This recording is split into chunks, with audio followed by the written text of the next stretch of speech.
আল্লাহর কসম করে বলছে 7 দিনের মধ্যে আপনার কোনো ঋণ থাকবে না। কোরআনের এই আয়াতের আমলটি যদি আপনি করতে পারেন, আল্লাহর কসম করে বলছি 7 দিনের মধ্যে আপনার কোনো ঋণ থাকবে না। লক্ষ কোটি টাকার ঋণও যদি থাকেন, আল্লাহ তাআলা গায়বী খাজানা থেকে এটা আপনাকে পূরণ করে দিতে পারেন। কারণ আল্লাহু দাঈফু লিমান ইয়াশাউ ওয়াল্লাহু ওয়াসিউন আলিম।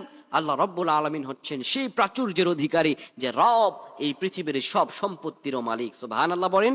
প্রিয় বন্ধুগণ, আমি আজকে আপনাদেরকে একটি আয়াত এবং রাসূল সাল্লাল্লাহু আলাইহি ওয়াসাল্লামের 2টি শিখানো দোয়া আপনাদেরকে শিক্ষা দিব। রাসূল সাল্লাল্লাহু আলাইহি সাল্লাম বলেন, কারো যদি পাহাড় পরিমাণ ঋণও থাকে, আর যদি কোনো ব্যক্তি এইভাবে আল্লাহ সুবহানাহু ওয়া তাআলার কাছে প্রার্থনা করে, আমার রব সঙ্গে সঙ্গে তা কবুল করে নেবেন। পৃথিবীর কেউ আল্লাহ তাআলার এই দয়া থেকে তার বান্দাকে মাহরাম করতে পারবে না। সুবহানাল্লাহ পড়েন।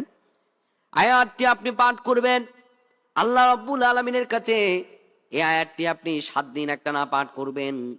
আপনি পড়বেন ওয়াতারযুকু মান তাশাউ বিগাইরি হিসাব। আল্লাহ তাআলাকে যে আপনি বলছেন রব্বুল আলামিন, আল্লাহ আপনি তো প্রাচুর্যের অধিকারী, আপনি যাকে ইচ্ছা তাকে নিয়ামত দান করেন।